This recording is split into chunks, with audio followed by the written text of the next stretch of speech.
పెట్టాలి, మందు పోయించాలా, మనుషులు పోగేయాలా, దానికి ఎంత ఖర్చు అవ్వాలి, ఇంత ఖర్చు పెడితే అట్లీస్ట్ నాకు తెలిసి ఏడాదికి ఒక 5-6 కోట్లు అవుతాయి.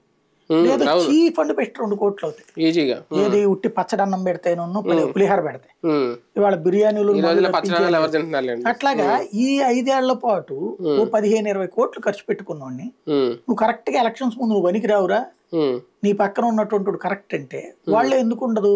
కానీ ఎందుకు వాళ్ళని మోసం చేశారు తెలిసినే. నువ్వు జగను తను 2 ఏళ్ల నుంచి చెప్తూనే ఉన్నాడు నీ దగ్గర తేడా ఉంది, నీ దగ్గర తేడా ఉంది. సైకలాజికల్ గా వాళ్ళని ప్రిపేర్ చేశాడు. అందుకే వాళ్ళు అయితే జగన్ మాకు సరిగ్గా విలువ ఇవ్వలేదు ఇట్లాంటిది మాట్లాడుతున్నారు. కానీ ఇప్పుడు చూడండి వాళ్ళు తెలుగుదేశం పార్టీ దగ్గర అక్కడ చంద్రబాబు గారి ఇంటి దగ్గర కెమెరాలు ఎందుకు కవర్ చేయరు.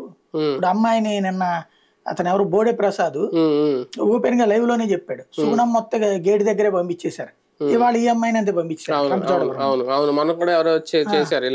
బయట నుంచినే. కానీ ఒక్కడ రాస్తున్నాడా అదే జగన్ అయ్యి ఉంటే గనక ఎంత ఒళ్ళు బలుపు తాడేపల్లి ప్యాలెస్ అహంకారం అంటే ఇక్కడ ఇది ఎవరు ఉండవల్లి ప్యాలెస్ అనాలా, కనీసం బ్యారికేడ్లు దాంట్లో లోపల. మరి ఇదేంటి, ఇది అసలు ఎక్కడ మాట్లాడుతుంది మీడియా, ఎక్కడ రాస్తారు, ఏం జరుగుతోంది, కనీసం అక్కడ ఎవడన్నా పోయి వేరే వాడు వెళ్తే కనుక కొడతారు అంతే కదా. అదే జగన్ దాని దగ్గర అయితే కనుక వీళ్ళు జర్నలిస్టుల పేరుతో మోసం చేస్తూనే ఉంటారు.